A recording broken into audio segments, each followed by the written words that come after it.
ওচৰত হাৰ মানিলে নাডালে ফ্ৰেঞ্চ অপেনৰ প্ৰথম ৰাউণ্ডতে বাহিৰ 14 বাৰৰ চেম্পিয়নগৰাকী বহু যুঁজ দিও পৰাস্ত হ'ল তেওঁতকৈ 10 বছৰ সৰু জেভেৰেভৰ হাতত ৰাফেল নাডালে পাৰিবনে ফ্ৰেঞ্চ অপেনৰ চিৰপৰিচিত ৰঙামাটিৰ কোৰ্টত নমাৰ পূৰ্বে 22 বাৰৰ গ্লেন স্লেম বিজয়ীগৰাকীৰ বাবে হেইটোৱে আছিল আটাইতকৈ ডাঙৰ প্ৰশ্ন কিন্তু নাডালে নোৱাৰিলে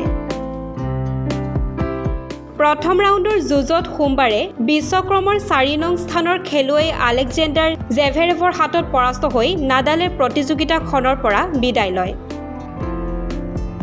অভিলেখ সংখ্যক 14 বাৰৰ চেম্পিয়ন নাডালে সম্ভৱতঃ অন্তিমবাৰৰ বাবে ফ্ৰেঞ্চ অপেনত অংশ ল'লে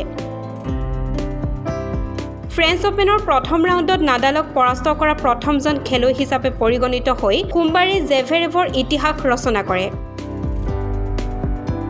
ফ্ৰেঞ্চ অপেনৰ পুৰুষৰ ছিংগলছত নাডালক পৰাস্ত কৰা তৃতীয়জন খেলুৱৈ জেভেৰেভ ক্লে কোৰ্টৰ ৰজা হিচাপে খ্যাত নাডালক ফ্ৰেঞ্চ অপেনত পৰাস্ত কৰা আন দুজন খেলুৱৈ হৈছে ছুইডেনক ৰবিন ছ'ডাৰলিং আৰু চাৰ্বিয়াৰ তাৰকা নোভাক জকোভিচ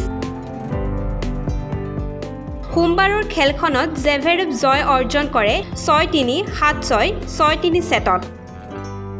ডানিল মেডভেডেভে ডমিনিক কুৱেফাৰক 6-3, 6-4, 5-7, 6-3 ছেটত পৰাস্ত কৰি দ্বিতীয় ৰাউণ্ডলৈ অগ্ৰগতি লাভ কৰিছে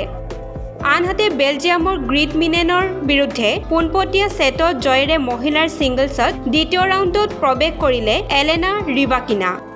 মঙলবাৰে প্ৰাক্তন দৈলবণ্টন চেম্পিয়ন ৰিবাকিনাই মাত্ৰ 73 মিনিটৰ যুঁজত বেলজিয়ামৰ খেলুৱৈগৰাকীক পৰাস্ত কৰে 6-2, 6-3 ছেটত